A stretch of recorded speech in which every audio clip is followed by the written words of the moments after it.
Welcome to Daggers and Shadow Daddies. We're your hosts, Ryan and Adriana. Buckle up, Buttercup.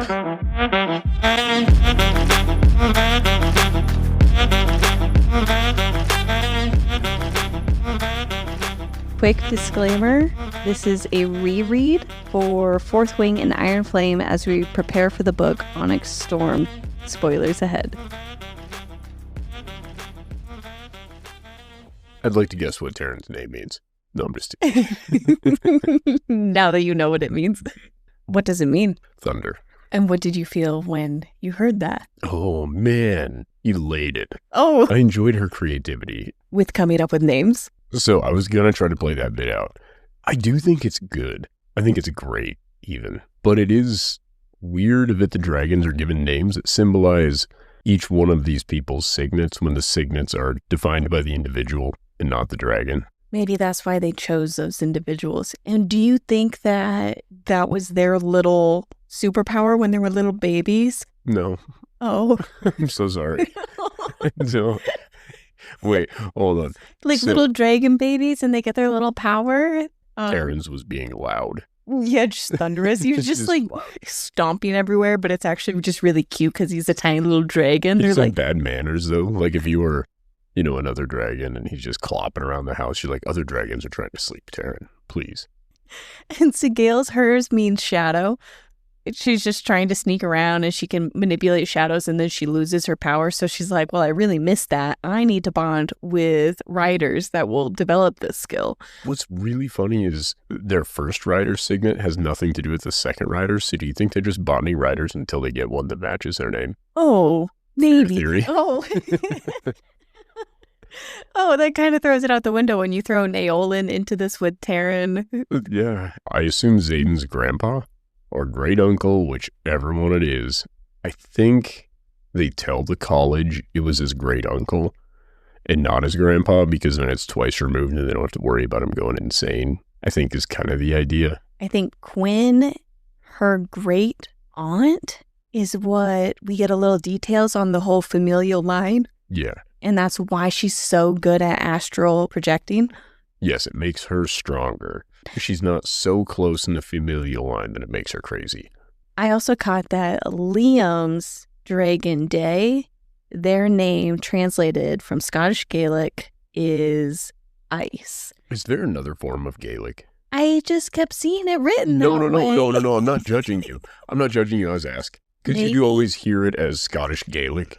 And I don't know if there's an Irish Gaelic or a Welsh Gaelic. I have no clue what even Gaelic means. I have a theory. That is all this is. Without looking it up, would be similar to how the Irish have Celtic from the Celts. You probably have Gaelic from the Gaels, would be my guess. And that would be a group of people that were prior to the modern Scots living there. Okay, so I looked it up. There's Scottish Gaelic and Irish Gaelic and Manx. I can't say that. Manx Gaelic. They're all considered part of the Goidelic. I can't imagine that using the American English pronunciation is beneficial in any way with these languages. I'm really sorry to any of our Scottish lovely individuals out there. You think we have a Scottish listener? We 100% do. Really? Yes. That's so cool. Shout out to you if you're listening over here. Your accent is rad, whoever you are. Well, I'm going to continue to pretend that their names were given to them based off of their little powers that they had when they were first born. But you cut me off on one little piece that I was sharing. I'm so sorry. No, it's okay.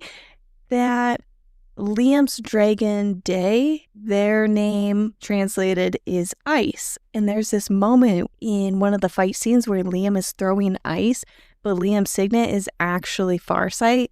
I've always kind of wondered if this was just a mistake in writing, that they went back and changed his signet to Farsight from Ice, and Day's name stuck, and it was likely just a mistake or something like that.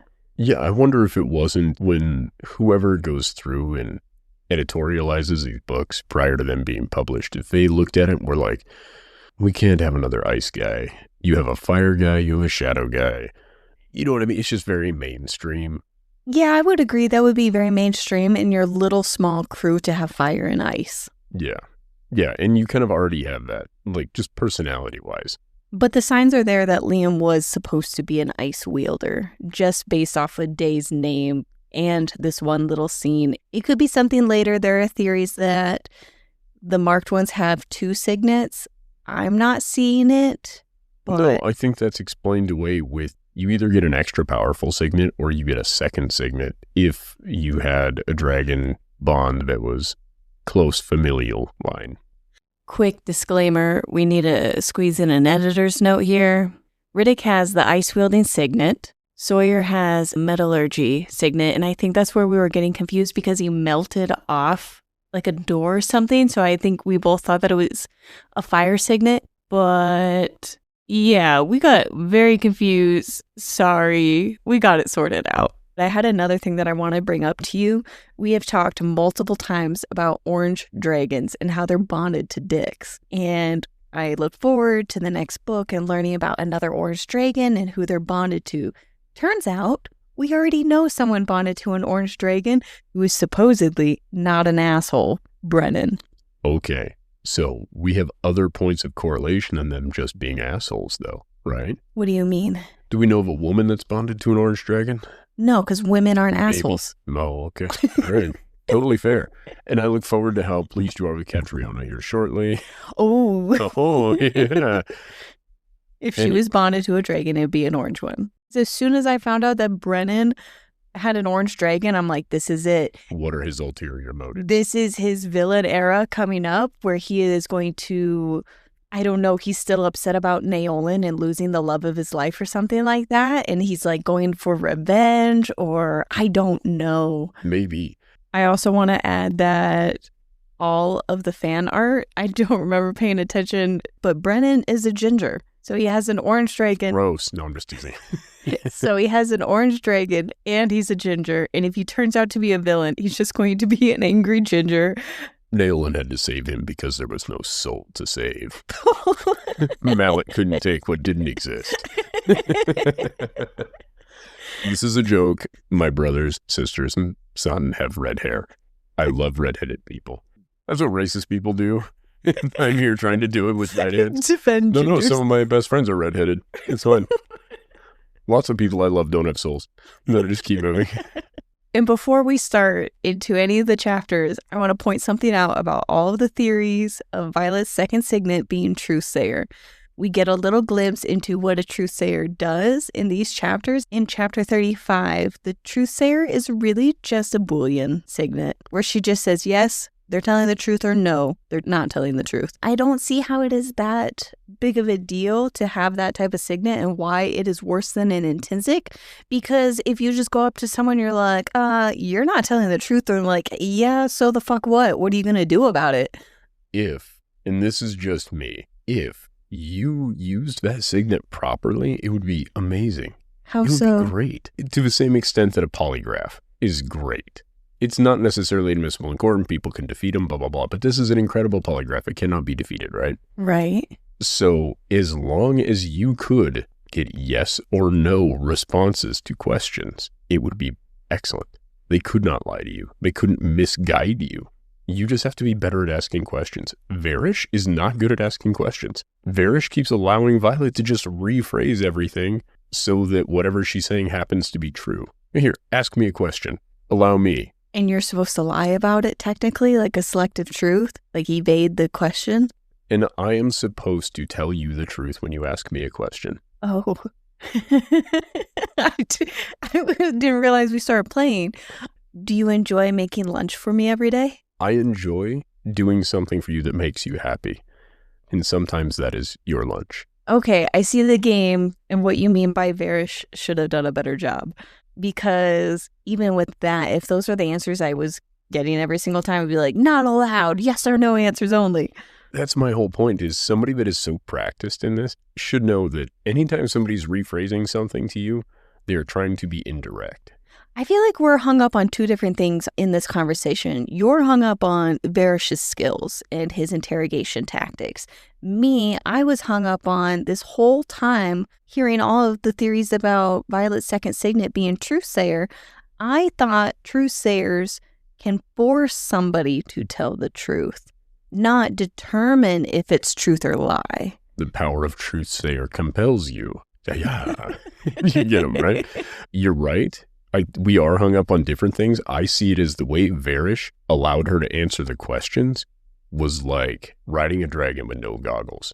It doesn't sound fun. And it kind of defeats most of the purpose, right? Are you implying torturing someone is fun? No, I'm saying if you're torturing them wrong, you're not going to have a good time. Oh. You're not going to get what you want, and they're clearly not going to have a good time. Torturing somebody can also be a great thing. What? Depends on what you're doing. Okay. Yeah, you weren't ready for that, were you? No. Gotcha. Yeah, all I'm saying is he could have been more creative and less direct. If you're breaking bones at somebody, you're not going to get the information you want if that person is trained in any. And that's where we're having two different conversations, because what I'm saying is that if Violet is a truthsayer, it better be cooler than a Boolean signet in that she can actually compel people to tell the truth. Something more compelling to be compared to an intrinsic. Oh man, I don't even think that it needs to be as impressive as being an intrinsic. I think it can just be something useful. If your ability to tell if somebody is lying to you is passive, I could see that being useful. I think her being able to force somebody to tell her the truth and nothing but the truth, so help them Malik, would be a much better signet. Yeah, because what do you do with that other than you have to pack around someone like Varish all the time to scare him into telling you the truth? Well, I do see where you're coming from, but there are also areas where it would just be nice to know if somebody is lying to you versus being forced to tell you the truth. Weirdly, as a signet I would use in real life, I think the Boolean signet would be better for me. Yeah, as far as relationships go, it's a safer signet than forcing someone to tell the truth. If you had to be in a relationship with someone that just knows if you're telling the truth or not, that's not as devastating as we've discussed Violet and Xaden. With work stuff. Like, people not being direct is okay. Yes or no, are you going to pay me? Yes. Lies. Yeah. You see what I mean? There are areas with work stuff, though, where it would be nice to just know if they're being honest with you. When I think about it with your job, if people are lying to you about what they want done on their house, that would be so irritating. People often lie to me about why they want things done. Why does that matter? It's oddly emasculating for men, I think. Because the amount of times a man will tell me, well, I'd have done it, but this or that, blah, blah, blah. And then I think that, it's an issue with this material they don't like or this or that. When in reality, it just comes down to usually they have developed other skills in life and not this skill. I don't think I could live a life with a truthsayer signet in either situation, either knowing, yes, that's a lie, or compelling someone if to they were tell. like, Adri, we love your work on this. I would be And devastated. it's a lie. You're right. It wouldn't be great. So far, Rhiannon has the least problematic signet. Yeah. And also Bodhi. Well, she did until you brought up that she could just force feed shit into people's stomachs. It doesn't mean she has. She's on a gravel road and needs to kill people. She just starts shooting pebbles into throats. Oh my God, that would be so cool if she fought like that. Yeah. She just sticks a wyvern through another wyvern and then pop. Wow. Yeah, no. When She you has brought it up last time, my brain went, whoa, this could be so damaging. She could have such a cool signet. She could. She just hasn't used it yet. Maybe she has. We don't know what's happened. Does she have a boyfriend? I don't think so. Girlfriend, I don't think she's straight. Rhiannon? Yeah, I can't remember. I think Rhi was straight. I think all of Violet's friends are lesbians. I thought Rhiannon was a lesbian and Imogen was kind of literally anybody. No, Imogen was a quinsexual. We've been over this. It's not anybody will do. Has she been in This in particular individual works for Imogen. She happens to be a woman.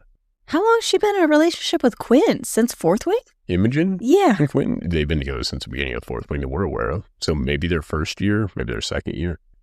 It is Rhi that's with Quinn, and Imogen likes Garrick. No, because Quinn was astral projecting, and she references that she can't quite get Imogen's hair right yet, and it sounded really personal.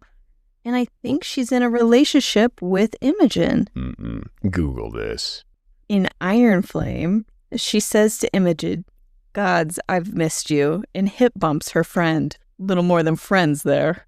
Oh, a hip bump is intimate for you now? I'm going to start watching you with your homies. Oh, here we go. Relationships on Quinn's wiki page. Imogen. Okay. They are nearly always together, and when Imogen is running with Violet, she tells her, "I have Quinn, my actual friend, to talk to about her own love life with." Quinn is also the only person Imogen feels compelled to tell about the venom when Violet tells the truth to her own friends in the squad. But Xaden thinks that she has a crush on Garrick, which is weird. I don't know. You're right. Maybe she's omnisexual. Or that's probably not the right term. She just likes certain people.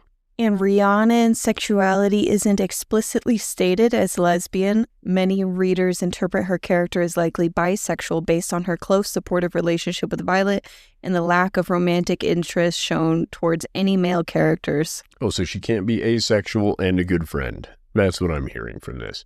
For shame, all of you. Well, I think she sleeps with people. So yeah, Rhiannon is at least bi. No, she is not at least bi. That's she is what assumed. Many readers assume. Well, this is according to a Redditor, and someone says Riddick is also bi. Okay. Whose knob is he slobbing? I don't think we get to know. I don't think we get to know about anybody else's sex life. We know Sawyer likes the scribe girl, Jacinia, and we know other people have been fucking because it's brought up in the Fourth Wing. Chapter 28. Rather than heading back to basgiath after she left, she decides to join Xaden and Sigale for a drop-off, which gives me so much anxiety because it was anxiety-inducing the fact that she just left and then she's like, rather than going back, I'm actually just going to do a secret mission. It's not a secret. You have 2 enormous dragons. They clearly can sneak them out. I don't know how, but they do it multiple times. Yeah, it's nighttime and Xaden commands shadows. It's just the dark clouds. Well, you can't prove who is in the dark cloud. Okay, fine. She's not allowed to dismount. This whole time, even Tairn knows Catriona is here and knows the relationship that Xaden had with her. Does he? Does Sigale seem like the kind that would come home and tell Tairn about his relationship stuff? All right, she's like, well, Xaden and Catriona were fucking today. Yeah, Sigale doesn't seem like the type that would share that information. Sigale seems too cool for that bullshit. Catriona looks at Xaden the way that Violet feels towards him. Horny. She looks horny. And her jealousy is slowly increasing. There's this beautiful woman just eye-fucking your man and just glaring at you. Is she cross-eyed? How's she looking at both of them? She's got lizard eyes. One of them's very sensual, and then she's got one eye floating, just squinting angrily. You know what I'm talking about? You remember the chameleon in Dr. Dolittle? You just aged yourself. I didn't say which Dr. Dolittle. Oh. Is there a more recent one? There probably is. Not the one with Eddie Murphy. Definitely not that one. Came on like 98. After this whole bit, as they're down there, this would have been a good time for Xaden to tell her about Cat. Like, as soon as you see Cat, he should have been mind vibing Violet and being like, hey, heads up. But at the same time, you probably don't want to cause a scene or cause a fight. Violet can strike lightning, so maybe it was probably good that he didn't tell her in that exact moment. Perhaps on the way there. Could have briefed her. Been like, hey, when we're done with this meeting, we need to have a quick conversation about this girl who's going to be there. Don't worry, it's not an issue anymore. We used to be close. There's a lot to go into. You have nothing to worry about. We'll discuss it afterward. Or do you think that would make it worse? I don't know. I've been back and forth on when would have been the best time for Xaden to have told her. I don't think there was ever going to be a good time. I'm under the impression that Cat is trying to get back together with Xaden. Therefore, Cat is probably at every single one of these drop-offs. So Xaden should have known that Cat was going to be there and have told Violet, like, you can come to this, but heads up, my ex is there. Let's get this conversation out of the way. Do we think that Cat's trying to get back together with Xaden? Yes. Or do you think that Cat just doesn't like that Xaden is no longer interested in her? Because I think yes. Because I was just going to say, because Yeah. I think I've experienced that second one where it's not that that person wants you. They just don't want somebody else to have you. Ooh, is it that, or she really enjoys that Xaden wants her? I think there's a bit of both, maybe. Like, it's more selfish. She enjoys the attention, probably. Yeah, that's how I think it probably is. I could see that. Didn't Cat break up with Xaden? No, I don't think so. I think it was Xaden left her. And Maybe he found out that he was being manipulated. Yeah, obviously. I don't know when they broke up, because one of the big questions that I have was Cat there for Xaden when Xaden got the scars from Lilith? That would be a very formative, deep connection you would forge with a person. Like, was Cat the person he went to after that? Because she even makes this comment, you're willing to let our entire kingdom fall prey to these monsters because you're what, smitten? I know you better than that. Does she know him better than that because of the scars and the sacrifice that he made for everybody? And she was there cleaning up his wounds and bandaging him? Maybe I don't know. He broke up with her. Maybe he got the scars and was like, listen, I'd love to play house, but that's not going to work for me. He was just in a fit of rage. He's like, no, now I'm going to take over their kingdom. Fuck you. Fuck this place. And he just folds into himself and becomes the angry, reclusive fellow we know him as. The Bruce Wayne, so to speak. I don't remember when he broke up with her. Well, I don't know. Did we ever actually get to know when that was? I don't know. I have no memory of it. I have to wait until it's Listen, I'm right with there. you. I'm with you. I don't remember. I like to hope that it was before then, or at least before he met Violet. Well, I He think was- it was before he met Violet. Well, I didn't know if on her first day, conscription day, if he was still in a relationship with Cat. For 1 year, he couldn't even send letters out. You're not going to have a long-distance relationship with zero communication for a year that survived. As of Fourth Wing, that would have been still 2 years before that. I would assume that. Oh, you're right. I forgot that he was a third year. Yeah. Fair enough, but I don't think so. I don't know. Not my boy's 8. But as they were leaving, Violet brings it up because she figured it out before Xaden told her. It was pretty obvious because Scooby-Dooed her way right through that one. she figured it out. Hey, Nancy Drew, you made it. I don't remember his exact answer. It doesn't even matter. But it kind of came off as if Violet was completely fine, non-toxic about all of it because she's like, I have my own exes. I don't think Violet wants to talk about. Yeah, I completely agree with you. The way Violet handled it is really, really amazing. Xaden lucked out, though. That was not the reaction I was expecting Violet to have. It's not the reaction I would have, especially for how hot Cat is and the mean looks that I would have been getting and the looks that he would have been getting. To be honest, I'm just imagining you're Xaden putting your new girlfriend in this position is a bold move. Yes. Like, where she's like, I want to come with you. You could have come up with a million reasons why this was a bad idea.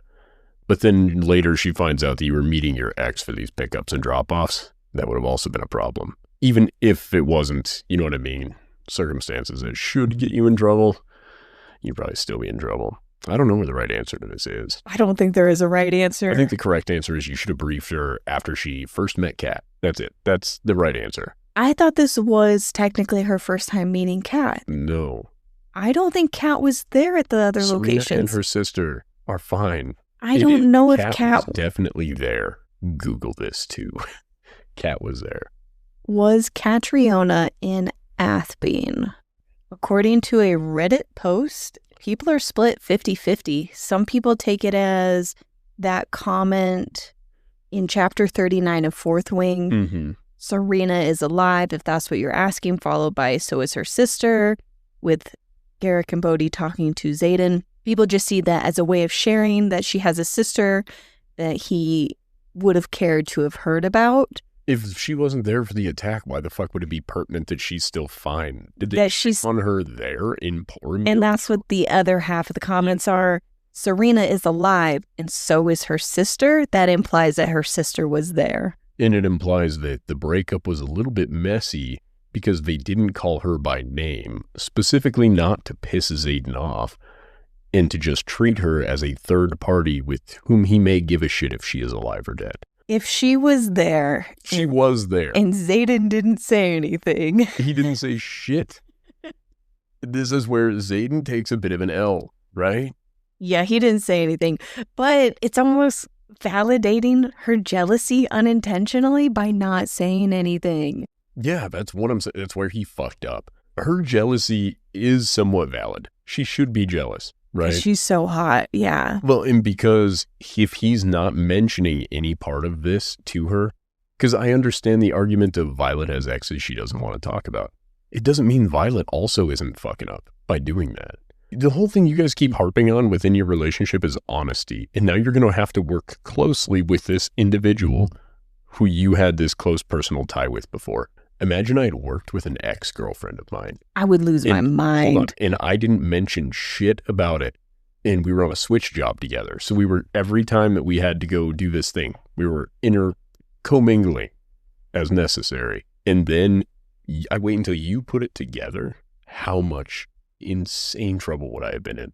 It would validate all of the jealous feelings once you figure it out. It's like, well, clearly this person is worth keeping a secret because you must still have feelings for them type of thing. Yeah, why not bring it up? You guys are talking about all kinds of other nonsense. You gave her a book about Tirish knots. Put a little note in there about like, hey, just so you know, part of our rebellion really hinges on me still being in contact with an ex.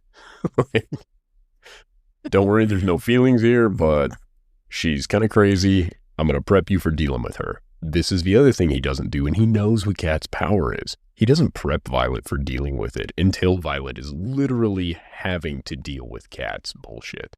But then we don't get the throne scene, so I think the sacrifices are worth it. We couldn't have had the throne scene without that? I don't think know. It wasn't necessary? We are not giving up the throne scene, so if this is what it takes for Xaden to be on his knees begging for forgiveness, I guess that's what we get. There's a million things he should be begging forgiveness for. That is among them. But I feel like she should have been in that throne. Xaden should have been just below it. Far more often. If it was all about asking forgiveness. And you know what they say? Forgiveness comes from the clit. Oh, classic. Yeah. Clitgiveness. Chapter 28 ends with Xaden telling Violet about the forge or the luminary. I'm very confused about the forge and luminary process. I don't know what the Viscount has. We do know that whatever he has, in exchange for it, he wants to see Violet's signet in use. And Xaden's like, absolutely not even a question. And Xaden just keeps this information from Violet. He doesn't tell her. And one of my favorite things about this conversation, as they're flying away, Violet thanks Xaden for his honesty. How honest of you, Xaden. I love where he's like, listen, you don't get to make a decision. I make the decisions because I think you might make the wrong one. And she's like, oh my God, thank you so much. For your You're so honesty. thoughtful. What? Nope. Her body, her choice. I want to defend him on it. I know you do. Go ahead. I'll let you defend him for a moment on this, and then I will combat you with Xaden is all about protecting her, saving her. Everything he does is for her, and she is the same exact way, but for everybody, the entire world and everyone that she loves. He knew as soon as she heard that she is the key to this rebellion getting what they want, she would 100% make that decision, and he's not wrong because she does end up doing it. Okay, so she ends up doing it. Once they have been pushed to the point of really having no option is when she goes and pursues that. And regardless of what decision she may make, it is not his decision to make. It does not matter. And the idea that he's protecting her by preventing her from having choice is wrong. It's inherently wrong. I hate that you're right. I'm just saying, can you imagine if you and I were in a similar situation, and I'm like, not even in a much lesser situation even, where you may do something that puts you at risk, and I don't discuss it with you. Because you sometimes will make decisions to do certain things, and I will just bring up, hey, this is what I see could become a possibility from this. Do what you will with that information. Because obviously you have a different perspective than I do when you're making those decisions. And it's okay. Sometimes do you listen to what it is I'm saying and take that into account? Yes. Sometimes do you not and just do whatever you want anyway? Also, yes, there is no problem with that. I don't even think she finds out that she is the key. They're there before she finds out. I think she finds out from her brother or somebody else just saying it. He does. Does he? I think it's he or Cat that says it. Like, they are there in they don't say Viscount Tercarus' place when she's finally convinced that there's nothing but her for this. And then the Viscount, if I recall this correctly, is like, you don't need to stay here. Give me a showing of your power. And that's when they bring out the venom in the special box that's priceless. That whole scene pisses me off, just like chapter 28. So it's fine. Well, that's fine, but the way that she's dressing? No. Here's the funniest thing. I have now put myself in Cat's shoes. Sexy high heel shoes. Dude, if you have a guy after me and he's awesome for all intents and purposes, right? I would not be unfriendly to him, but I would 100% be like, okay, I can get more jacked. I can get prettier. I can be more entertaining. And I would pull out every little attribute that I think I have that you find remotely attractive would be cranked up to 11. That's what she does. That's exactly what I would do in that situation. I would be doing whatever I could to make you regret trading me in. And that is what happens with Cat. So do I think Cat's an asshole? Yes. But is Cat the same flavor of asshole that I am? Yes. As you were. So sorry. Chapter 29. Violet figures out Cat before Xaden tells her, but he didn't really have a chance, or at least at the time that I wrote this note down, I didn't think that he had a chance to tell her before she found out. And I adore Tairn so much. He can feel her jealousy boiling, and he's trying to ease her worries and fears. He's just like, did she spawn a dragon? No, I didn't fucking think so. So... Violet, 2 dragons. Cat, 0 dragons. Who's the fucking idiot now? And he just runs with it. Again, Tairn is the best character in these books. He's so lovely. Yeah, he's amazing. I wish that Indarna could have been there for her too, but... I wish we had more Tairn and more Liam. We do get a little bit of Liam in this. We do. It gets really sad. No, it's not. It's perfect because he's there and he's supportive and he's perfect. I'm going to recap a little more of chapter 29. Oh, yeah. Yeah, please do. They talk about Viscount Tercarus' deal. She's thinking about how much she loves Xaden. He gives her a date. So, hold on. They don't talk about the deal. He brings up that there is a possibility for a deal, but he's not willing to accept the terms. And that's the end of that discussion. And then she thinks about how much she loves him. Yes. And how amazing he is now that he's honest. Like, just slap you. Why me? What have I done? I've been nothing but truthful and honest. Dripping with sarcasm. Show you dripping. Ooh. He gives her a dagger, and he has the same dreams as her. Well, maybe not the same exact ones, but he is having dreams. They share a dream. Yeah, there's something. I don't get these dreams. I get so lost. Oh, the second signet. Oh, right, because you think the second signet is like premonitions? No. Precognition. Well, no, it's brought up. So yeah, somebody brought up that this was a theory, right? Precognition. And we went over this a while back, but it could be foresight is what we called it at the time. I don't know if that's her second signet, but if her second signet is something to do with the power of dreams, she would be a dream weaver, and she could be Gary Wright. This is such an old throwback.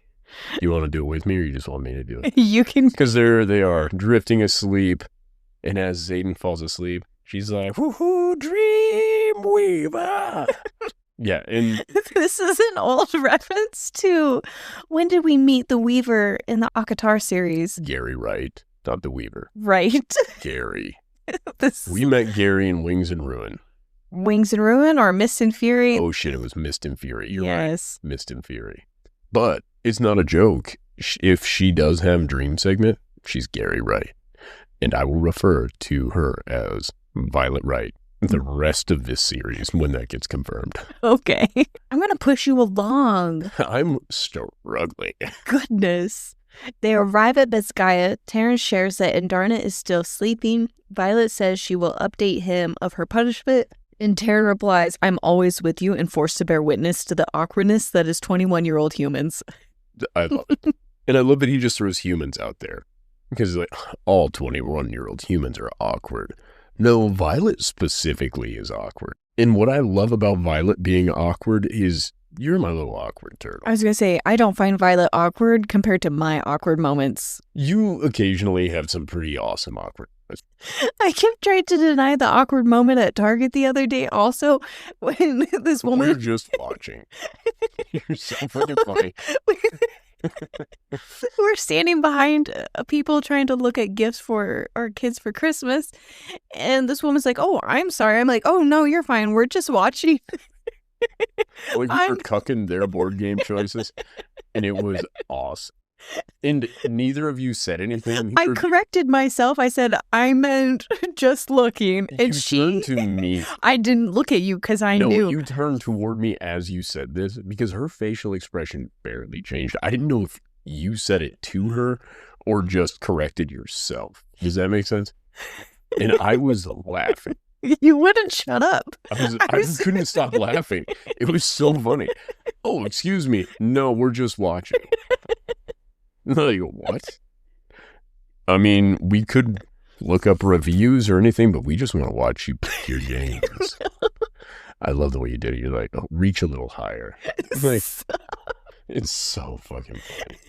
But it's not that different than the lady at the store I was at, where I felt weird because for like an aisle and a half, I'm just behind her because it's single lane traffic flow for the most part. And then we get into this aisle where there's nobody there. And I'm like, oh, okay, well, she stops here and I also want that item. So I'm waiting for her.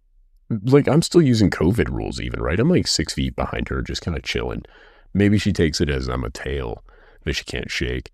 And then she's looking behind her and she's like, oh, excuse me. Something to that effect. And she's like, oh, I'll get out of the way. And then she just full on rams her cart into a pallet. Just, and there's a child in the cart, like a small child. And I'm looking at the kid and I'm trying not to laugh. And she's like, I'm so sorry. But then she's like moving the cart, but making eye contact. It was so strange. Like, I'm like, just please watch forward. Like, this would prevent these issues if you looked ahead of you instead of beside or behind. She couldn't keep her eyes off you. No, that is definitely not the case.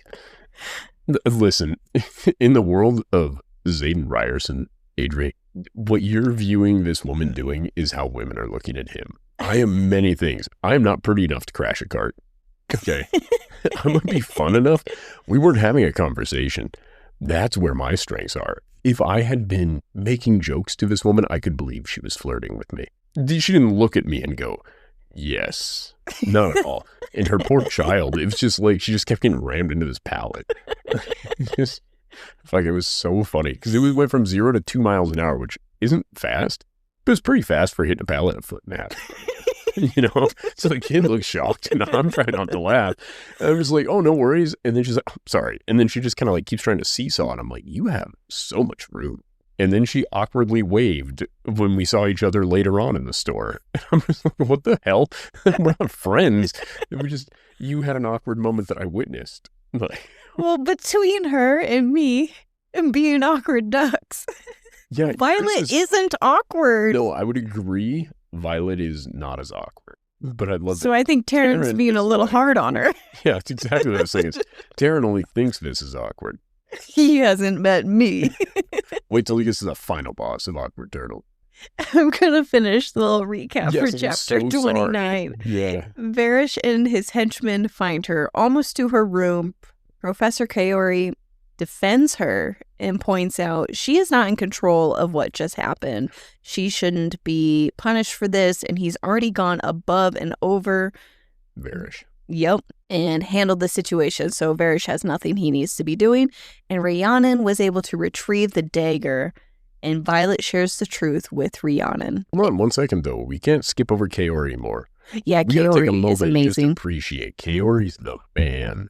Because Varish is like, are you accusing me of abusing my power? And Kaori's like, oh no. I'm directly saying you abuse your power. And Varish is all kinds of upset, and he's just like, okay, be gone now, little man. Like, I imagine Varish is kind of a grumpy little man, and Kaori's like a lumberjack. In my head, he's just a sexy old dude. I don't know, lumberjack, is that sexy old guy thing? I or do you think think so. Of it as a young man thing? TikTok's kind of changed that up a little bit. I have no thoughts on Kaori about his looks. But isn't the guy on TikTok that is the lumberjack fellow, he's a young man? Yeah. Do you have any other thoughts, comments, or concerns about Professor Kaori? Do you think Devera is slobbing on Kaori now? Sure. Those two are kind of together, right? They're the cool teachers. Yes. No, and Grady, I think. No. Oh, yeah. Yeah, no, you're right. Grady's the guy that was in there for the test. That's He's chill. Yeah. Yeah, I think Grady was chill. Well, maybe Devera's really getting it handled. I could see Grady being more charming, just given how he spoke to the class. He seems nonchalant. Yes, and she seems very chalant. She seems uptight in a sexy way. I don't know what it is about. I'm really imposing things on Devera. I think you're allowed to because we're given so little, so... I think how you guys feel for Xaden being hot is where I'm at with Devera. How everyone gets emotional about Liam's death is how I get emotional over the existence of Cat. Oh, wow. Yeah, that's true. And I love that you say everyone gets emotional over Liam's death. You're not including yourself. You're like, he was fine. He was here for a little bit and then he was gone for most of it. As far as triggering emotions, Cat is a trigger for me compared to Liam. And Devera is a trigger for me, but it triggers in different ways. What's her signet? Do you remember? Erection. Oh my God, no. Oh, okay. Something different then. Maybe it's her lesser magic. I don't know. Oh my God. I'm afflicted. Oh, Devera's got me. Chapter 30. She controls blood. Ew. She commands blood flow. It's not me. It's the dragon. Stop. Imagine trying to master that. What can you do to distract the venom? Oh, God. Boners. Yes. High five. That would be distracting. It's so stupid. You're fighting the venom with boners. Well, think about it. All you've done is take some of their computational ability away, right? The brain blood is rushing elsewhere. And also, you're going to tell me that it wouldn't distract you if you were wearing a robe, right? Because I believe they wear robes. I bet that they have like briefs on. No, but she commands it into Mega Bonerville. You know what I mean? Like when you are real rocked up, your briefs aren't holding that bad boy back. You're just stretching the leg. Like, I fully believe this would be an amazing signet. And then Violet is like, we're going to handle this together. So Devera's like, I'll handle the rods, you get the lightning. Oh. So Devera's just like, pew, shooting her little boner beams at him, right? And they're getting rocked up, and they're a little distracted and also sort of confused. Like, at this point, they just see their wyvern. They're like, do I have feelings? Like, oh, no. And then Violet's coming along like, gotcha. Pew, pew, pew. Just shooting him in the cock. Her signet is unknown. No, it isn't. We just did it. We just solved the mystery. Yeah. I feel like I've been targeted. Can I go? I think you should. You really got to pedal us along, Adri. This is going on. Chapter 30, she tells her friends everything except for the secrets that aren't hers to tell. Clearly, this is her coming to the realization of Xaden's perspective and gaining some understanding. And she's found compromise. Yeah, gaining compromise. Realizing that Navarre is burning the evidence because they're questioning, how have they been able to keep this a secret? There was a fire at some point, and they're like, oh my God, they're burning all the bodies. Rhiannon isn't angry. Riddick is like, I'm angry, so... Wyvern are fireproof to the dragons. I'm going to point that out. Yeah, they are. Their bodies have got to be really difficult to burn. Just saying. Oh, yeah, I don't know how they dispose of the wyvern. I am assuming that there's like a pit, and they just bury them. Oh, I thought they burned their bodies. They burned all the people that were part of the wyvern attacks. Oh, I took that so wrong. That's so much sadder. Yep. Unless within their culture, I guess that's kind of a funeral, right? They commend people's souls to Malik by... Oh, yeah. Yeah, we can tell ourselves that's why they're doing it. Say, right? Like, yep. Yeah. Sawyer is in shock. They give her support and they agree to start reading books with her to help with raising the wards. Sawyer is excited to see Jacinia more often. And Riddick brings up that they could find these journals that he read about in Lilith's room. I don't know what that place was in her called. office. Yeah, in her office. I think is what you would call that. Yeah, and he knew that it was in a... Take me to the general's room. And he knew... Command over me any day. Sorry. You can have Devera if I can have Lilith. I'll take them both. Oh! I can disappoint two of them just as much as one. And he knew that the journals were in a sub-level vault. At some point, we learn that Barlow is a changed man now, adored by many, and they all watch threshing for the first years, and Sloane bonds a red dragon like Liam. And it's at the end of this chapter where Riddick goes to visit Jacinia, I think to return books and get new ones. Violet has watch duty, and we have the assassination attempt. I don't think that these infantrymen were Venin. I don't think so either. Because they mentioned that it was all for money and all these things, and I don't believe she mentioned anything about seeing a red ring around their eyes while she was dying. I don't even know if she was looking at him. No, she was looking at him because it was so badass how Barlow takes him out. This chapter ends with the guy having a knife go through his spine. Barlow shoves a knife through the man's spine. Yes. So, I got a theory. Which is? So this seems like a Barlow redemption moment, right? Correct. And it does so well, I might add. Because even I was like, God damn, I know you're a bad guy again at the end, but I want to like you. What if the infantrymen were not Venin? They were sent after Violet specifically so that Barlow could save her, and then Barlow would earn Violet's trust because she does then trust him after this, right? That they're even. They have their conversation. And she's like, why would you save me? And he's like, consider us even. I got a second chance at life. Now you got a second chance at life. We've saved each other. And she's like, by my count, I owe him 2 lives. Doesn't matter. She's bad at math. Anyway, she trusts him, right? And if Atos and Varish are in control of these Venin people, according to my other theory, that would make this the perfect throwaway moment where you sacrifice 4 infantrymen who were already willing to betray Codex for some money. So they were already garbage. They don't follow the Codex. Okay, you're right. You're right. They were willing to betray whatever Navarre has for the infantry. Yep. Right. Because there's no way that the rulebook for the infantry says, do what we tell you to do unless somebody offers you more money. Because that would be a wild thing to have in there. Therefore, for the low cost of nothing, if you're paying them, if it's a COD deal, you know what I'm saying? A little cash on delivery, didn't cost you anything. And you got to buy Barlow good favor with Violet. Now Violet can be observed through somebody who she is not suspecting. And the only other advantage in this is Violet's also not watching Jack the way that she was when she was still nervous about him wanting revenge. I don't know what I feel about all of it. I like your theory. I don't think it's right, but... How dare you? Okay, fine. It might be wrong. But I don't have any other suggestion either, because he plays it off as, I just didn't know it was you. And I don't buy that, but I don't know what the angle or the advantage is. I think I put forth some stuff. You did. Just saying. So 31 wasn't that important. Chapter 31 was like teasing. A 6-minute chapter.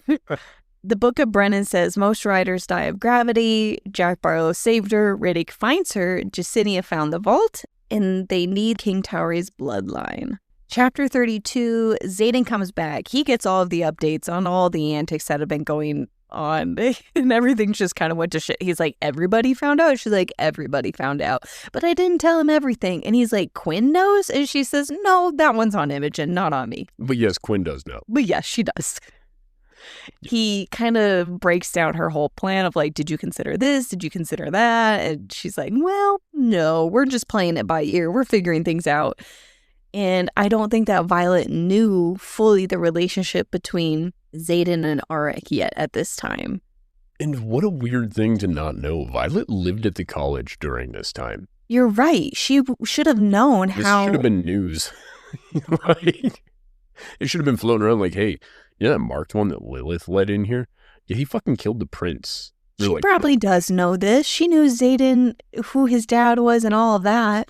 I feel like if she did know, they would have had a conversation. Well, they kiss, and... Violet and Xaden. Not Xaden and Auric. Exactly. Feel the need to say that one. His onyx eyes with gold flecks reflected in the green eyes of Auric as they got closer. Their boners touched. Just a boop. Stop. And Devera's looking out the corner like, ha, like a Christmas elf. Seeing the magic of dick. Just, it's the Christmas special. She's like, I'll jingle their bells and then leaves. I think that would be awesome. I would love if you would write fan fiction for this series. Right back to fucking COVID. It would be the same quality. Kissing COVID. 16 pages. Maybe they only get to kissing in 16 pages, but my guess is that's not how that book goes. Xaden and Violet kiss, and she seems to be forgiving him and that she loves him, and this is what she's thinking about. The gang is all there. They brought Auric when they opened the door. Xaden... Gotta pause you for just a second. What is it? Sorry. You're doing a great job breaking this down. But you brought up the secrets that he keeps, right? And she's Gary Wright. Oh my God, so how are we back to this? Well, when he closes his eyes and he falls asleep, sleep. I don't know this song. When I think secrets that you keep, I think of the Five Nights at Freddy's song. Okay, first of all, that is the song I'm singing. Second of all, that is not what that song is so much bigger than Five Nights at Freddy's. Oh no, it's an oldie song redone.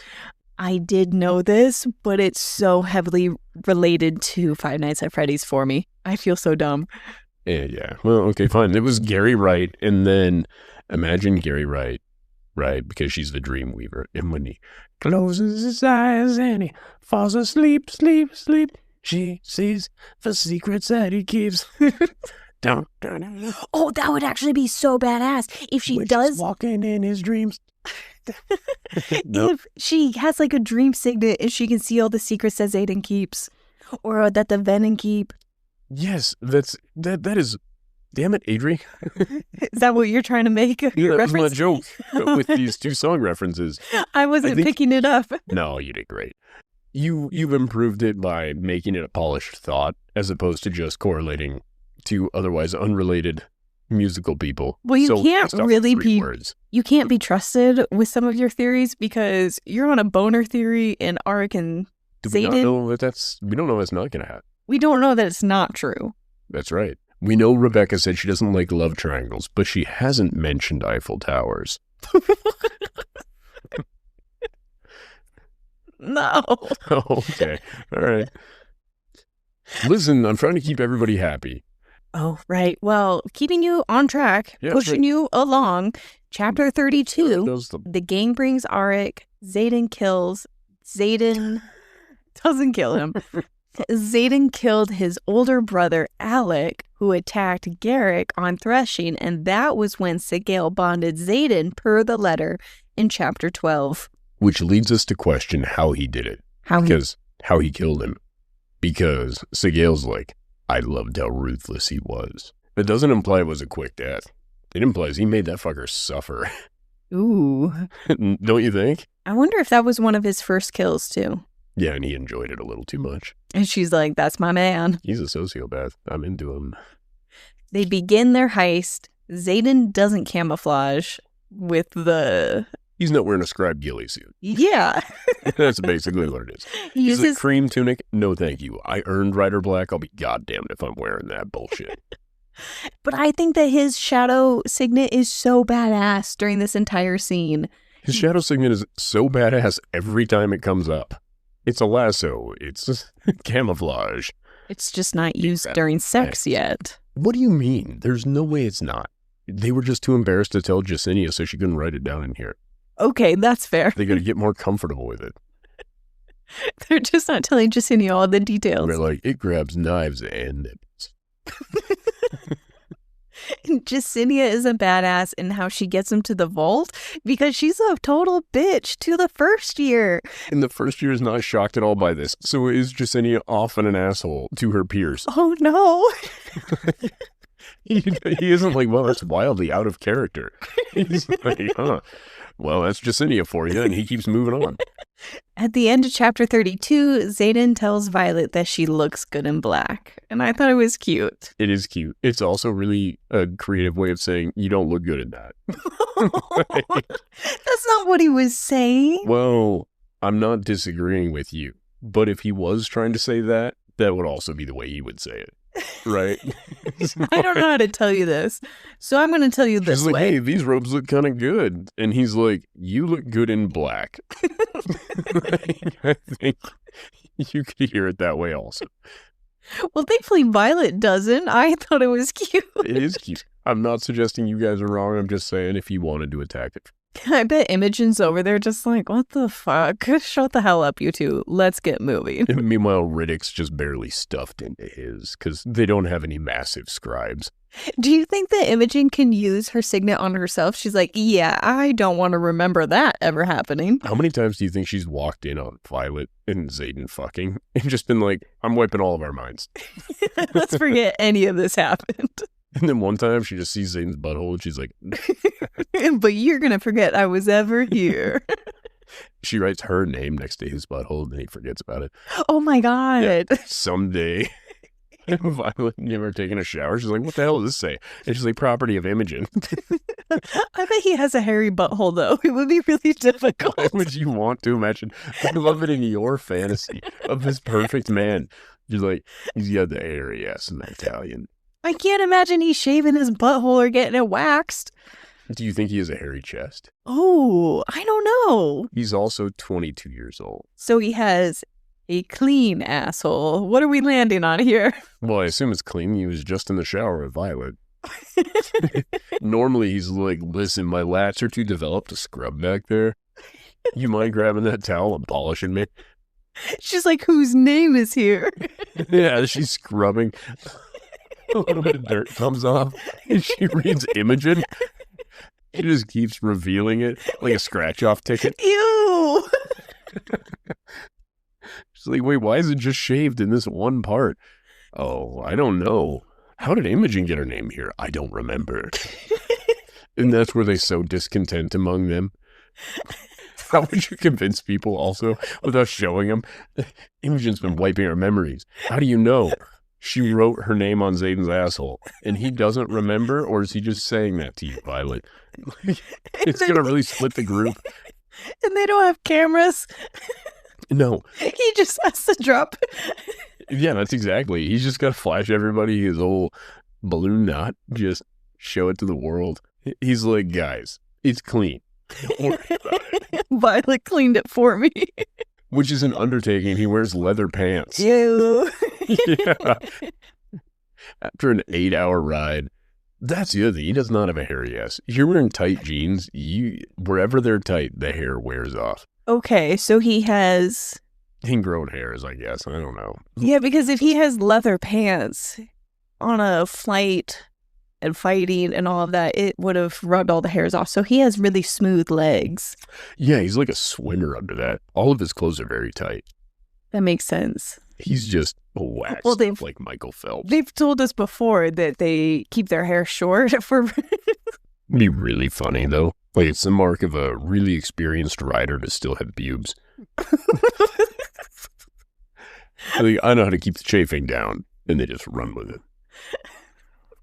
We need it. We're so off. I'm just pointing out he probably has some heat rash and Imogen's name. All in the nether region. Chapter 33, they walk down the stairs. And again, his shadows are so cool because they can sense people, which is just fascinating of a skill. He knocks out 2 guards. Art pulls Violet through the wards. Do you think that Lilith having information on these journals in her office is because she was wanting to do the same thing as Violet? Oh, no. Really? Nope. I think she has to have an inventory of what she's protecting. You don't think that she wants to raise wards for those other places? You think that she is still about the mentality of our wards are only for Navarre? She would still never be able to read those books. Number one, the odds that she reads Old Lucerish, not super high. But both Violet and Brennan Violet do. was trained as a scribe, and Brennan is an intellectual. We are not given that Lilith ever took a big interest in foreign language. I thought it was more of a note of some kind that Riddick had found. I assumed it was a list. That would make sense. And it was just titled Super Secret Squirrel Archives. And he's like, well, I guess I could read through this real quick. This looks important. Leaf through this bad boy. A secret sub-level vault? Yeah, and again, Riddick is secretly so smart.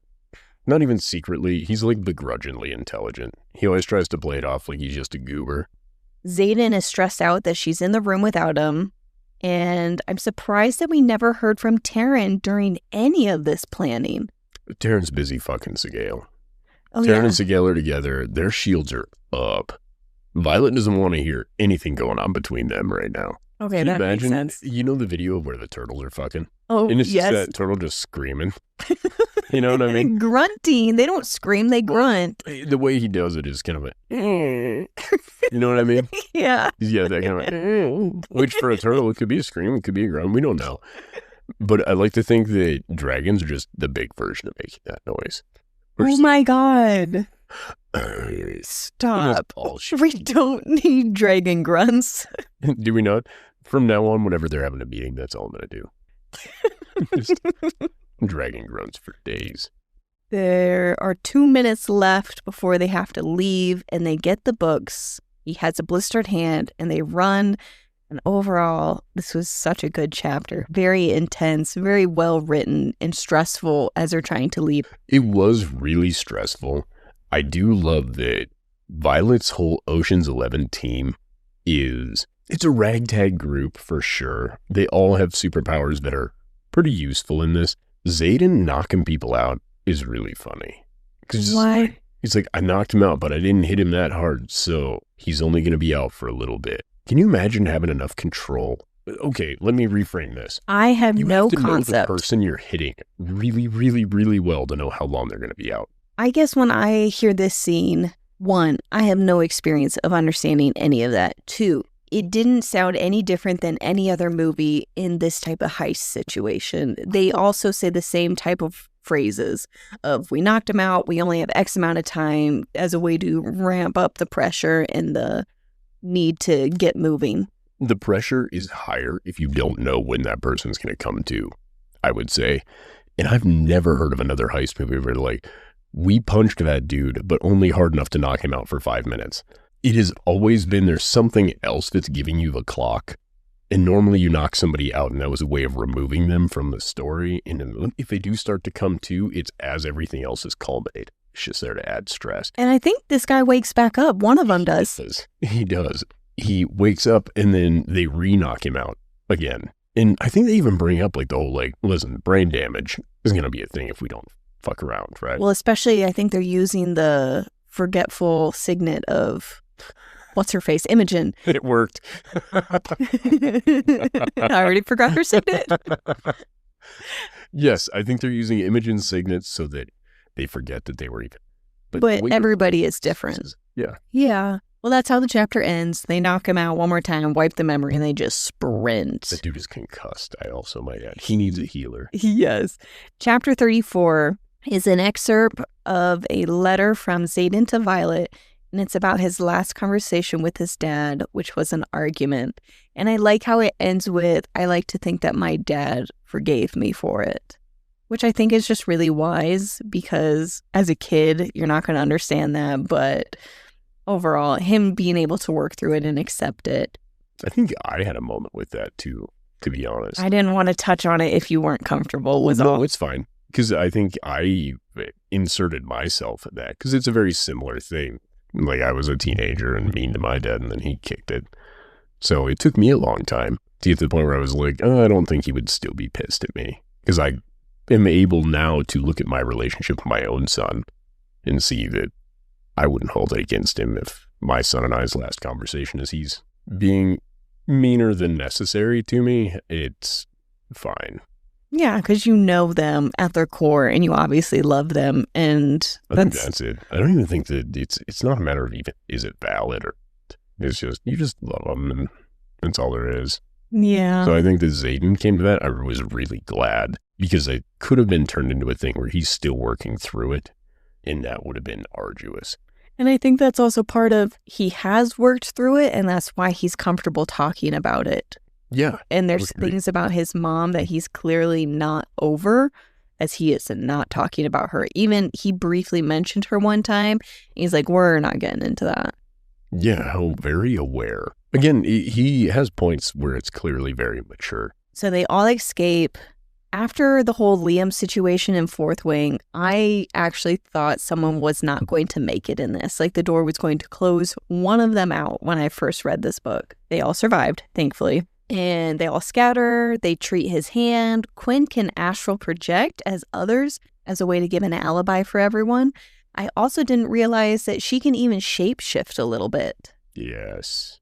Not a lot, but enough to distort her features, likely to hide herself. Not necessarily become somebody else like she can in the astral plane, but she can distort her features enough that maybe someone wouldn't recognize her. What I don't understand is her astral projection is providing alibis, right? Who sees an astral projection? The whole point of it is that nobody's seeing it. I think in this situation, they are like you and me, real looking. But non-corporeal. Yeah. Possibly, like it looks at real and she just needs to be mindful to not touch anybody and go through them or something like that. Do you think Devera's like testing her boner signet? She's like, that one's not real. It's not getting hard. Get it out of here. Or it does work, and Quinn is very concerned.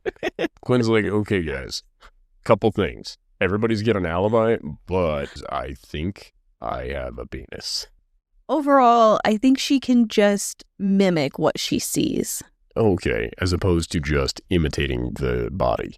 Yes. Okay. Yeah. I understand. Anyways, so they all have an alibi. They go out to the courtyard, Violet and Xaden. She has the book. He takes one. They're making out. Xaden takes Warwick's journal. He strodes away like he owns it. And that is a quote from the book. She describes him walking away like he owns the courtyard. Which is exactly what you hope from him. Well, I think it's so cute because he just kissed his girl. He's feeling like he's on top of the world. Got my stolen literature and I'm on my way out. And I can't read it. Oh, my poor illiterate shadow papa. But overall, he's feeling like $1,000,000. He's feeling great. And he walks away. And she's just like, oh, yeah, that's my man. Yes. And she has like this whole inner monologue going on. So I don't know how long she's standing here. Long enough that Nolan didn't see Xaden kissing her or walking away. And long enough. Running away even. Yep, wherever he went. And long enough for Nolan to see her with the journal and go mix a drink, come back and offer it. I'd like to add that there's another song that goes with this. Oh, no. All I'm saying is, do you think that Xaden has a honky-tonk badonkadonk? Oh, that's where your mind went. Well, she hates to see him go, but she loves to watch him leave.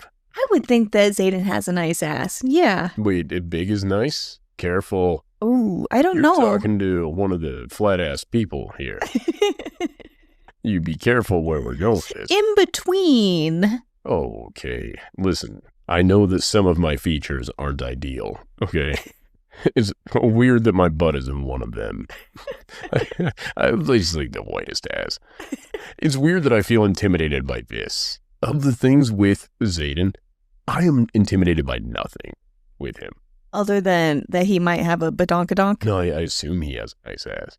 And I feel like as a dude, that's just something I never did end up with. Whether or not he has a nice ass, Violet thinks he has a nice ass. I think in general, you have to assume he has a nice ass. Yeah, I would think so. I'm going to say he does. I'm just like, God damn it, Xaden, you really got it all. Well, if he's in these leathers, he's looking all good. I'd be walking away from you backwards. I'd be like, hey, my penis is right here. Where's Devera? I need you right now. I'm walking away.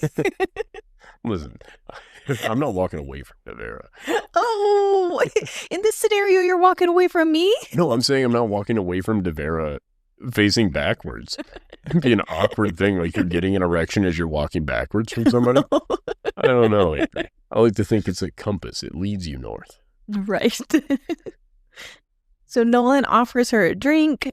This is a really odd moment. Nolan offers her this, and Jack is in the background with some second years or whoever the hell he's with, and he gives a nod to Violet. That's all that phrase was. What was the whole point of any of that? Showing that they're on good terms. It's showing that Violet trusts him. He's got no animosity toward her. It really paves the way for the lead up later when he's a shitbird and they're surprised by it again. Okay, because I was like, why the hell do we care what Barlow's doing in the background of this? Violet is drugged and Varish arrives. How did they know that she was there? This is the rookie mistake.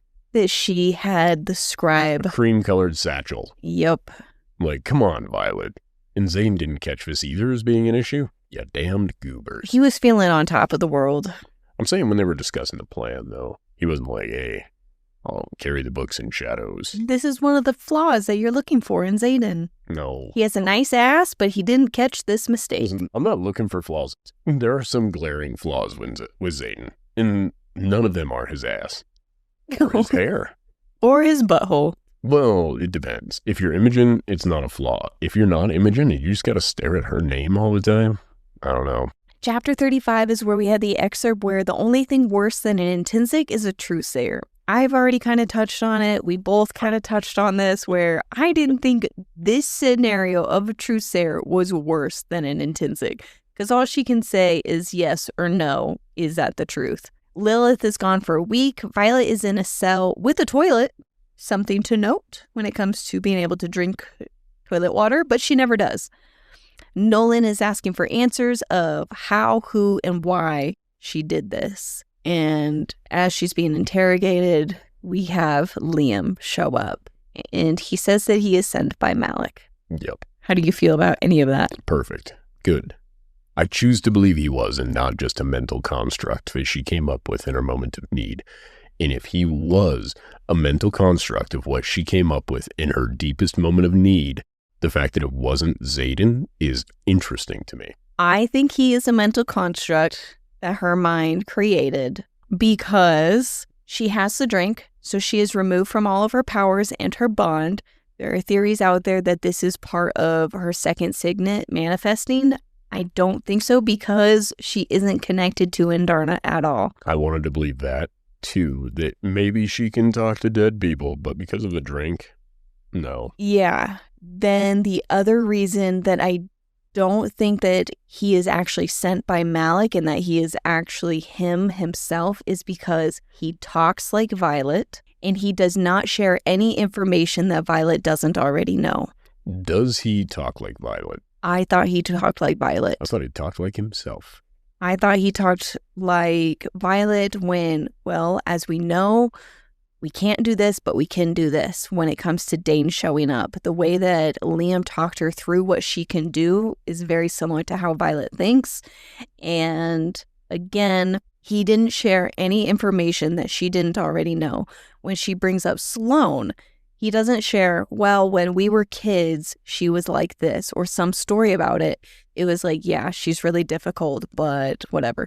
Just information that Violet could come up with to comfort herself. He didn't share any information about Xaden that she didn't already know. Like, you know he's going to be here for you. He didn't share any story about him and Xaden. I personally think it was just a really touching moment of bringing Liam back for the sake of bringing him back and comforting her. I hear what you're saying. Every point you're making is completely valid, and I think you're probably right, factually. But until it is explicitly said otherwise, at the end of the 5th book, I am choosing to believe that Liam is still with her, but in spirit. On this note of, like, people dying and all of that, she kills Varish with the dagger that has the metal or the rune. I don't remember how the venom are dying. Hold on. Dane allows her to give the finishing blow. Yes. But Dane comes in and has a moment of redemption. He does. It's a big moment. It's bigger than Barlow's moment of redemption. It is. And it's the only way that we can move forward with Dane. But what I wanted to point out is later, Solus is still alive, even though Varish is dead. And I don't think that Varish is coming back to life because of the way that they killed him. They killed him with a dagger that kills venom. It was one of the ones that they gave to the Griffin Flyers. I agree with you in the aspect of if Varish is 100% dead and unmendable, then sure, 100% on board with you. He's dead. He's not coming back. Solus still being alive, I think, has nothing to do with whether or not Varish is alive. It just represents their terrible bond. Well, it represents that their bond wasn't insanely deep. Yeah. Tairn's is insanely deep, but do bear in mind, Tairn also had a rider supposedly die. Sigale had a rider die. It is not common for the dragon to die when their riders die. It is just a specific Violet Tairn thing. If Xaden dies, Sigale probably does not die. I would think she would. It is not presented that way in this book, though. It is presented as a one-way issue. Oh, I guess it's presented as if Tairn dies, though, Sigale would. Yes. And therefore, Xaden will because of Sigale, not because, not the other way around. Yep. Okay. We learn a little bit more about Varish's signet. I find his worse than the Truthsayer. I find his, okay, probably not as worse as an intrinsic, but I do see more of what you mean by he is like an intrinsic in what he can do. Yeah, it's just not free from all other tethers, introspection, or inspection of somebody else's head. But the way he says, I don't see people, I see their weaknesses. Yeah. Was ice cold. And awesome. I love his conversation in this before he's taken out, where he comes in to talk to her, and he's kind of having the appeal moment with her, right? Where he's like, so this and that, blah, blah, blah. And she's, of course, too battered to really speak and doesn't care to. And he's like, why must I carry all of the conversation? And then he mocks her voice and everything in it. You're like, man, he is a fun villain. He's not an effective one. Oh, yeah. When you pointed out his types of questions and allowing any of the... In some ways, I don't think he's really allowing her to answer the way she's answering. He knows what she's doing, and he's kicking her ass because of it. Yeah, and kicking her ass isn't getting him there. That's why, I mean, he's not good at his job. There are so many other ways to motivate people. Say, I'm sending your sister off to be with the Wyvern. That may motivate her. Oh, hey, good news. We've got you. And we've got Riorson, but actually what we did was we rounded up all of the marked ones. And we are killing them off one by one every 10 minutes, but you're not giving me an answer. Like, those things could have motivated her more effectively, regardless of the amount of truth in them. All you need to do is present a couple bodies. They don't even have to be, you can mark them afterward.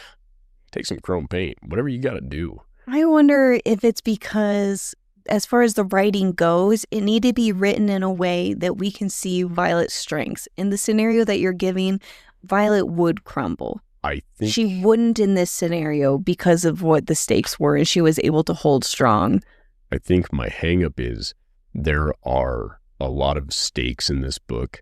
There are almost never any consequences. And I think those two things don't mesh well for making the stakes seem valid to me. The last time we saw a major consequence from some of these stakes happen that were presented to us was when Liam died, when they were sent to Athbyne, and this... But that's not the consequences of their own actions it's the either. Consequence of Xaden and Violet's relationship. Oh, okay, and yeah. Xaden informing Violet of what's going on to any extent. Therefore, once that whole thing happened, like and again, it's not qualm with this book. I love this book. I think Rebecca Yarros is amazing at writing characters. I think storyline sometimes is a little tougher. I love her characters and her interactions with them. I guess I didn't catch any of it, so I wasn't bothered by it, but I see what you're saying. Yeah. I don't think it's inherently bad. I think for my taste is all. Yeah. Because there's nothing that's presented like when we get toward where Xaden becomes Venom, there's zero doubt in my mind that it's a situation that will be fixed in one way or another. Yeah. I don't see it as a real consequence. I can't imagine there's consequences to it. I guess we'll find out, hence why we're rereading in preparation for Onyx Storm. Yeah. Violet is Xaden's weakness, and something that I noticed is Violet is also Dane's weakness. But the motivation that they have for her or whatever it is, Dane's is more selfish, obviously. Yeah, I would agree. I think what got me more about this is, see, Dane's redemption. Xaden does exactly what we'd hope Xaden would do in this situation. Yep. Varish dies in what's ultimately a pretty satisfying way, actually. Xaden having the moment of like, no, this is her kill. Yes. Like, I do think that there's something to that. And this is really the first person that Violet has killed that isn't Venom, and she has done so intentionally. She wasn't regretting it going for it. It was afterwards of seeing the weight of what she had just done. And it was intense. And I also just found it so intimate even between Xaden and Violet, where he sees her struggling because she's so weak and he does assist her, but yet it is still her kill. Yeah, there's catharsis in that though, that she gets that moment. So yeah, chapter 35 ended with Xaden arriving post his killing spree. And I think that we got little clues of when Xaden actually arrived, when they started calling for all of the leadership, because he's taking everybody out and then they come back again. No, for real, we need all of leadership. You must come. And it was like a few minutes later that Dane does his whole deal. Xaden comes down. Thankfully, Dane has shown his alliance in that whole scenario. Chapter 36, his shadows lose composure seeing her. When they're in the room, he's helping her. I think there's just a split second of a moment where the shadows just spaz out in the room because he cannot stand what he is seeing. Violet and Xaden are having their one-on-one where they're with each other. He's holding her, helping her. She blames herself for everything that has happened. Xaden says he would watch Eratia burn if it meant she lives. And he finally says he loves her. And it was super heartwarming and completely overshadowed by her mom coming down and saying, "Who did you kill?" And Xaden's like, "Everyone." Yes. I was like, oh yeah. Literally everybody. And how tense he was around her mom. Okay. Where he was like getting ready to fight in case he had to, but he was nervous. That's how badass her mom is. He does not like her mom. I think it's because of the decisions that she's made for Violet he disagrees with, and for the decisions that she's making with Navarre and all of these things. I find it really entertaining that they have this sweet, intimate moment, laying down a solid foundation of let's move forward. They both say they love each other. They go up the stairs. They talk with Mama Sorrengail. They have their one-on-one between her Make and her Violet. like a sweet lady that makes biscuits. Mama Sorrengail. Her mom shares the deal between her and Xaden, and Violet has this moment where that solid foundation of the moment that they literally just had downstairs starts to crumble because she's like, what do you mean? He's always been tied to me. He's always had to act this way. At what point did it cross from it was your duty to it was your choice? So only this could have been prevented. So all of this communication and intimacy just started to crumble within minutes. Do you think Xaden's whole intrinsic thing, right, actually springs from his need to know people's intentions because he isn't good at communicating? I bet so. And my second little thing with this, Violet completely runs over her mom while her mom is trying to give her extra information. Right. Yeah, the Tirish custom. She cut her off. Yeah. And I'm like, so you're just choosing to be an asshole. The scars are a part of his culture, not ours. That was a him thing, not a me thing. It was done out of respect for the Tirish custom. Yes. And she just hates her mom for it. Yeah. And then she runs off with the boy that once again has not shared information and lied to her. I don't think Xaden takes a big L on this one. There's no way around this. I don't think he took an L. Him not bringing up this deal at any point. That's between him and her mom. Okay. Everything she wants to know. Right. And also, doesn't. The part of where the foundation kind of crumbled a bit is because she's like, where is the line? What part does it switch? And he does say, I think downstairs before she runs into her mom and they have that whole conversation, he says that I've loved you since the snow fell in your hair or something like that. I think that is the moment that it switched from duty to choice. Yeah, and it's where they were horny because of dragon horniness, and he saw her in a different light. And then when he sobered up from dragon horniness, he still thought she was a smoke show. Yeah. Which is great, but it is still a shitbird move to not bring this up at some point. There were so many opportunities. They don't see each other that often. When they do, they have time to shower and fuck and not talk, other than about tearish knots. I think as of right now, they are officially in a relationship. Because I don't think there's really been a moment where they're like, we are in a relationship. They're obviously in one, but they've been in denial. I think at this point, moving forward, they're not in denial over it anymore. They're like, yeah, we're a thing When now. they walked out of Parapet, and when she went with him to Athbyne, from the beginning of this book, they are exclusively in a relationship with one another, because it gets brought up that he could have other girls in this room. And he's like, I don't want anybody else in this room. No, motherfuckers, you guys are it. But they have all this banter several times up until this point of, is he sleeping with other girls when she is away? He has made it so clear. I know he's made it clear, but she is clearly oblivious. She also thought that he was going to leave her for dead while she was in there being tortured. She's like, She's not in the right state of mind there. I can give her a bit of a pass. Because she's just like... She's been being tortured for 5 days. He's going to have to accept it. I'm not going to make it through this, and he's going to move on. He should be going and raising the wards right now. It's like, Violet, even Liam knows that this isn't true. Again, therefore, Violet kind of knows it's not true. She does. But, again, all I'm saying with this is he could have brought this up. It is another shortcoming of Xaden's. It's okay that he has shortcomings. He struggles with communicating. He's not honest. He's not open. He heavily omits a lot. I will give you he's not open, and I will give you that he is not a good communicator. But I think those are symptoms of him omitting major details of things. I think they're symptoms of his mom leaving him at a young age. The mom pass on all of this. No.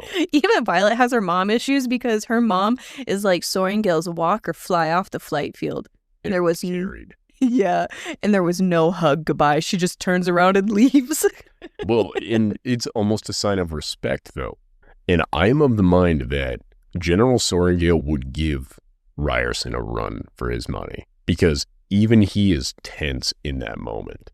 Like, he's like, oh, fuck. He's like, hey, we got a problem. What kind of problem? A general-sized problem.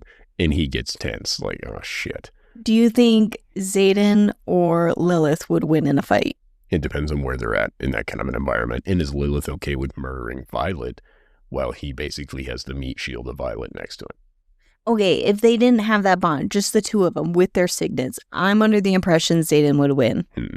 I disagree. Why? I don't think he's the first ever shadow wielder. And I think that while he is a very powerful rider, there is a reason she is the general. And if she is like Storm from X-Men, that dude is fucked. A little tornado, she rips the oxygen out of the air. She moves all of the clouds so there isn't shadows. Like, I think, dude, there are so many things. I didn't consider that she could control the shadows. I assume she has command of barometric pressure. Like, she is arguably the second most powerful person there. I start thinking when it comes to different power levels in their signets, I think about Melgren. I just don't see the value to the degree that everybody else does with his signet. We've got the complete story on his signet. There has to be more. Massive dragon. Because in the same way with the Truthsayer, like, yes or no, you're telling the truth. He's like, yes or no, we win the battle. Because I kind of see his as another Boolean signet. I don't disagree with you. And this is what I'm saying. I don't think we have the full story on his signet. And I think her mom's signet, first of all, she's an active general. So even in the hand-to-hand combat, I don't think Xaden could beat Lilith Sorrengail. But he can have multiple versions of him with his shadows and arm them. Oh, and on this note, I can't believe that I forgot this, is that as they're escaping and leaving that room, he has all of the weapons just floating in the air, pointing outside of them, like around them in a ring. And I thought that was just the coolest thing ever. It's a neat effect. I just stand by, I think, if it came down to fisticuffs, Lilith Sorrengail. To think that Xaden could match Lilith, I think would be foolish. That would be like saying that Violet should be able to take on Melgren's dragon, which I don't think at this point Tairn could take on Ed. What the hell's that dragon's name? Coda. Coda. I don't know why Ed came to mind. I knew it was a short name, but... Yeah, there has to be more to Melgren's signet that we just don't know about. Lilith is so tough. But before we completely exit this, one more quick little thing. Lilith shows so much respect to Violet in this. She does. From the very beginning, even. She's like, you're going to cross the parapet. Yeah, there is no doubt in her mind. And even in the judgment of, oh, you made me go into the Rider's Quadrant, she's like, I was trying to fucking save you. Like, this is what you needed. And I knew you would find out the information that you know, because we normally let people know when they achieve these ranks, right? It wasn't a question of, is she going to find this out and blah, blah, blah. It was a question of, can I prepare her for survival before she finds this out? And then she can make her own damn decisions. Violet then is like, I should tell her that Brennan's alive. No, I shouldn't. Fuck her. And I think that's one of my favorite moments in this. I find the way that she finds out about Brennan is exactly the way all three of her children would have wanted her to, because they're like, Mom's a bitch, and we're going to throw it in her face and just surprise her, just blindside her in front of everyone and her peers. It would be soul crushing. That's exactly what they do to her. No. So anyways, she gets the serum. Her mom says that. Oh, she also has a moment of, when you're a mother, talk to me. We know that she's not going to make it through this, but after seeing Violet have a moment with Liam, I wonder if she's going to have a moment with her mom later when she has kids, maybe by book 5 or something like that, when she talks to her mom. And this is her mom, like, when you have kids, talk to me. Because she says it like 2 or 3 times. And it was really sad because Violet will never have that with her mom. Well, and I think a lot of this is, as you get older and more mature, whether or not you have children, you start to learn that decision-making is not a binary thing. It isn't good or bad. Most people are doing the best they can do with what they have. And I think it's the area of Violet that we see the youth come through the heaviest is her understanding that this is inherently wrong, this is inherently right, blah, blah, blah. There's a lot of gray, and that seems to be what her mom is saying. Oh, and, okay, so they leave, they go out to whatever that location is, all the dragons are there, everyone's getting ready to split, they have their moment, Dane is giving his little speech, Xaden is taunting him, which is... gathered everybody, I might add, because Violet said, everybody gets a right to know now. Yep, so they share this information, but before Violet has Tairn share the information with everyone, someone is arguing and is ready to attack Dane, and Heaton shows up. Yep. Where the hell is Heaton been? Popped out of the pond. Yeah, Heaton, we're chapter 36 and Heaton pops out. Yeah. This also leads me to believe that Heaton is still in Fourth Wing. What do you mean? Because Dane is... It's in Fourth Wing. Yeah, I thought maybe Heaton wasn't invited to breakfast, lunch, or dinner, or parties. Basgiath? Yeah. Yes. Yeah, Heaton, 1, is still at Basgiath. 2, Heaton is still in Fourth Wing. I don't know why Heaton quit getting invited to things. Maybe Heaton was doing something really important and Imogen's wiped everybody's memories. Ooh, that's a fun one. I like that idea. Yeah. Right. I really enjoyed Heaton being on a beach, enjoying their life, having sex and fucking, but... Maybe they can still do most of those things in Basgiath. They can, but we do also learn they are not drinking the Kool-Aid of Basgiath because they defended Dane. I'm under the assumption that they left with Violet in all of them. Yeah, I don't know if Heaton is marked or not. I don't think Heaton's not a marked one. Oh, okay. But Heaton did defend Dane before they found out all the truth that was shared through their dragons. So I believe Heaton goes with them to Orisha. I would agree. Orisha, I don't know. But anyways, sure. I like that idea. So hopefully we'll see them again. She asked Tairn to share a memory, which is incredibly uncomfortable outside of a mating bond, which is really funny. He's showing everybody his butthole. Yeah. And it says Violet right beside it. 2 times. This is the second time he's like, really, again, this is really uncomfortable and intimate to do with all these dragons. Bodhi can counter signets there is like fire thrown at him, I think, and he like reverses time or like reverses the He signet. just erases that magic's existence Yeah. at him, Yeah. which makes him arguably the most powerful motherfucker. But I don't know if it's a reversing signet specifically is the type of... Counter, not reverse. Yeah, counter signets. But what I'm getting at is with Venom, can he counter their power? Or is it just power that comes from writers and their signets? I'm being ridiculous. Never mind. He can counter anybody's. I would assume that his thing is just counter magic. Yeah. Basically. Yeah. And there are 200 dragons, 100 riders, and she shows up. Brennan hugs her, and he is already overwhelmed by the increase of people and dragons. Yeah. It's pretty rad. And then he's like, also, where the fuck are we going to put these people? And Xaden's like, don't worry, we got enough on this floor, blah, blah, blah. And then we got enough room in this floor, blah, blah, blah. And then my floor. There's enough room for me and Violet. Yep. We're going to be making animal noises. But I do like that in the upcoming chapters, I think they have meetings, and there's like the one asshole in their little meeting group. I see him as like a short, bearded man. He's like the dwarf in Lord of the Rings. Yeah, and he's just like an asshole. He's like, where the hell are we getting all the food?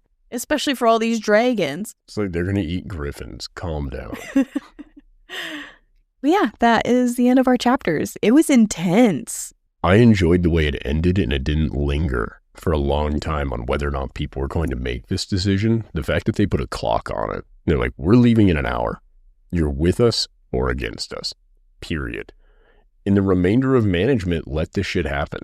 Who went with them for instructors, Adri? Devera. And probably Kaori. Yeah, I don't remember if he went or not. Well, Kaori and Devera were both asking about where the fuck is Violet. Kaori seems... So Kaori's coming with. Kaori seems like he would when he knew all of the dragons were leaving the Vale. He's like, oh, I might have a chance to observe some. Well, yeah, and I think Kaori's just kind of the man.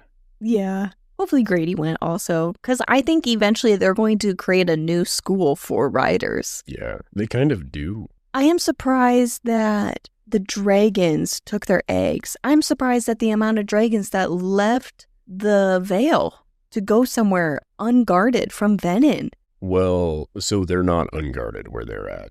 They're not? I thought they were. They're not in the wards. Oh, you're right. I thought that they were still just inside the wards. And that's why Tyrndor was still a part of Navarre. And then the wards that exist in Eratia were meant to extend further out yet. But I thought Eratia was like a border outpost that was just barely inside the wards. You're right. It is inside the wards. Okay. Well, it looks like it's inside of the wards because we see this border. Yeah, if they're headed to Eratia, they're inside the wards, it looks like. Okay. And if I'm wrong, please somebody correct me. If I'm wrong, please don't. Overall, yeah, good set of chapters. It was good. I love you. I love you. You are my bestie. You're my bestie. It was a great time. We had fun. Now get out and go live your life. No, wait. No. Thank you all for listening. We appreciate and love you all. Please follow us here, TikTok or Instagram at Shadow Daddy's Podcast. And then go live your life. Bye. Bye. Get out. We're done. This was Daggers and Shadow Daddies. Now it's my time. Toodaloo. It was fun for us. I hope it was fun for you. But that's all we've got. Goodbye. Come back in a few days. We love you.